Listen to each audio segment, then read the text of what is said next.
Primeiro dia. Quando saí de casa em São Paulo, eu vim ao Rio Grande do Sul estudar. Me lancei a um voo sem volta. Digo sem volta, pois não voltarei mais para casa, ninho, do mesmo jeito. E assim como o ninho, casa, não será o mesmo. Me pareceu então uma história de transformação. Observar como o ninho se transforma me pareceu poético e autobiográfico, porém difícil. O ninho é feito por linhas de materiais orgânicos que se cruzam e entrelaçam, formando uma casa para os pássaros chocarem os seus. Investigar e observar o quanto essas linhas suportam a ação diária do deslocamento será o desafio, meu e dele, pois frágil eu, duro o mundo. Hoje ele pareceu inteiro, soltou alguns fios, eu ainda não sei lidar com isso. Se amarro, se costuro ou deixo ir. Segundo dia. Aula da Maria. Eu estava pensando em desistir. Me senti bobo, sei lá. Mas comecei a observar que o ninho vai sobreviver não só pela ajuda do tempo, o vento, a chuva, etc., mas pelo meu empenho de entender a força de carregá-lo, entender que ele agora é a extensão do meu corpo. Então, ao chegar na UERGS para a aula de poéticas do processo, encontro a Maria, uma senhora que me vê com o ninho e começa a me contar que é um ninho de beija-flor. Pelo formato e o tipo de trança, ela quase dava certeza. Pronto. Me encontrei pela aula que o ninho me dava. Veio dele a Dona Maria, que diz que antes, quando era guria, fazia chá com o ninho para a cura da asma. 9 chás, e que era raro achar um ninho desses. Ainda é 15 horas do segundo dia e já estou animado pelo progresso. Talvez ele não sobreviva por 30 dias, mas até agora sigo firme. Percebi hoje o quanto ele é frágil. Esse ninho, a cada segundo, ele fica menos seguro. E eu sei que esse texto está confuso e sem nexo gramatical. Mas o diário é meu. Ainda me pergunto se continuarei com essa. Medo de 10 dias ele esfacelar. A Dona Maria hoje deu tanta vida. Poética, falando do beija-flor e simpatias que as avós faziam para sapinho na boca. Tudo isso por causa do ninho. Isso é engraçado, porque achei que a pesquisa se daria pela tutela do ninho. Porém, um estudo sobre o peso da minha mão e o meu corpo, conversas em torno de pássaros, simpatias, dão mais energia e sentido ao que parecia sem graça. É o que o ninho faz. Fica no meio que as conversas em volta dele sobre mil assuntos. Mas não é? Tô dizendo que é chato. Terceiro dia. Eu tô pensando em desistir. Hoje fui ao mercado e ele quase se desintegrou. Não sei muito o que estou fazendo, pois o movimento de voltar ao ninho às vezes é chato. O que seria voltar ao ninho? Ignorar as coisas e conversas que ele gera, e são tantas. O medo de estar me distanciando da ideia de investigar o ninho como coisa e como ele aguentaria por um mês. Porém, será que não é justamente isso que devo olhar? Os assuntos gerados por ele? Será que o ninho é um gatilho para a pesquisa que é mais sobre mim e as relações em volta dele? Como a aula da Dona Maria. Também pensar em como tenho que explicar sempre o que estou fazendo. Toda hora alguém pergunta sobre o ninho. Estou pensando em começar a inventar histórias. Enganar as pessoas. Acho que a educação pode ser pensada a partir do infra. Como explico do ninho? Como falam do ninho? O ninho pode ser uma aula? Como coisa ele está soltando as palhas maiores. Hoje vou estudar como eles fabricam seus ninhos. Quero entender o processo, os fios entrelaçados. Me leva a fritar a cabeça pelos frios e tramas se relacionam com possibilidades e olhares que juntos constroem algo que seja um refúgio. Eu tô com sono. Ainda do dia 23, o terceiro dia. Cuidar para que meu diário não seja uma historinha. É só o nada. É o que acontece no meio das coisas. Na fissura. Esse é o meu lugar. Quarto dia. Coloquei ele numa capa. Quero que ele sobreviva até o fim. Esgotar o ninho não significa destruí-lo. Hoje eu vi que as palhas maiores estão começando a se soltar.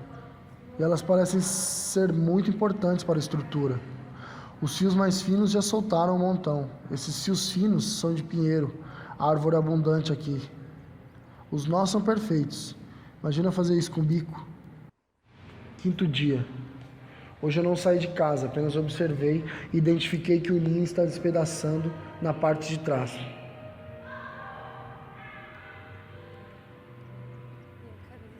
Sexto dia.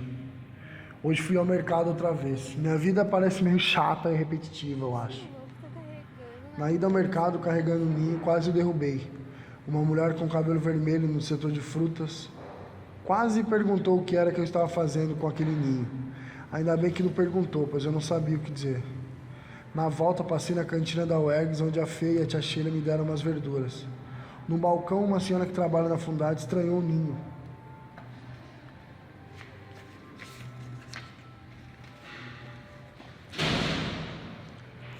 Dentro de uma casinha de óculos. Não demorou e fui perguntado: o que é isso? Eu expliquei mais ou menos e ela me disse que eu era louco. Talvez seja. Maiara falou para eu pegar nos temperos lá. Não fui. O ninho atrapalhou. Tava difícil carregar tudo e ainda ter que cuidar dele, ninho, já que ele não está em condições de grandes percursos e acidentes. Estou surpreso que ele esteja sobrevivendo. Parece que carregá-lo isso para lá e para cá não é tão difícil assim. Sétimo dia. Terça-feira, desci mais cedo para a UERGS. Carregava o ninho na mão. Muito calor. Ninho já é uma extensão de mim. Eu assumi que não vou conseguir falar só do ninho. Não nesse formato que a pesquisa está acontecendo. Pesquisar fazendo e aceitar as mudanças. Narrar o ninho não é a princípio minha busca, mas narrar as relações, as dificuldades. Na porta da UERG sempre me perguntam: e o ninho? Eu sempre explico: tá aqui. E a resposta é sempre a mesma: mano, ou bah, você é louco. Ele atrai conversas, ele é o núcleo de coisas, e falar sobre o que transita na órbita dele é o meu caminho. Oitavo dia. Fui buscar as texturas para a oficina de cola gravura do PIBID. Me irritei com o ninho. Carregá-lo é meio chato e derrubei meu celular porque estava com as mãos cheias.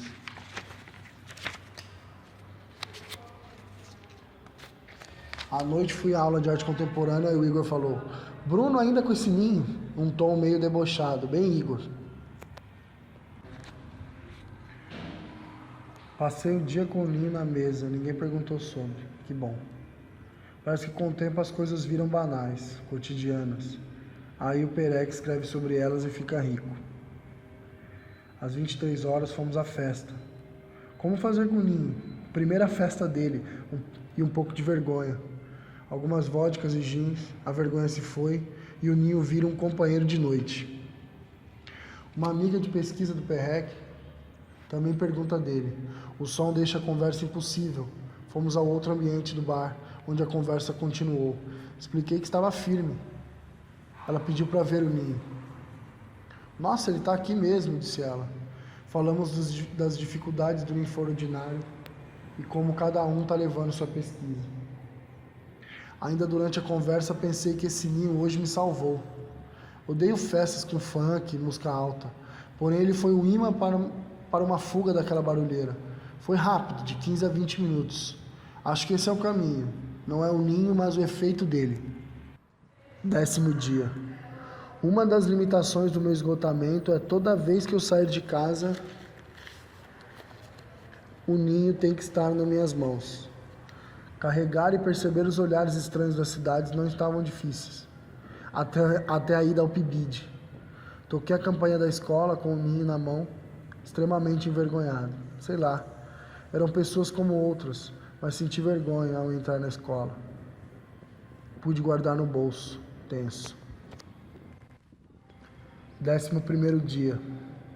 Fui à estação tomar chá e ler.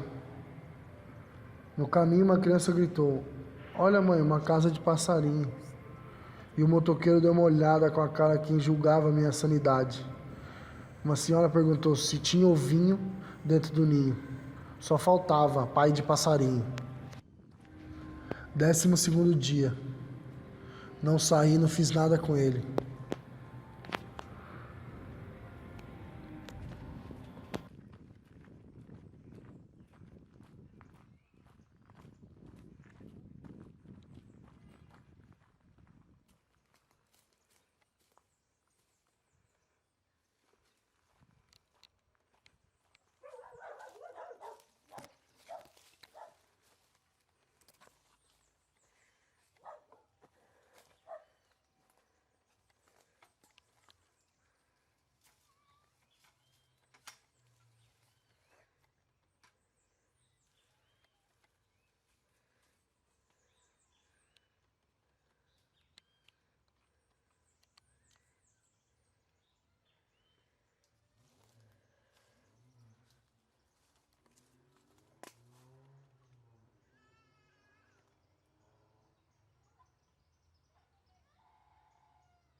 Não consigo me mexer, agora tô preso aqui.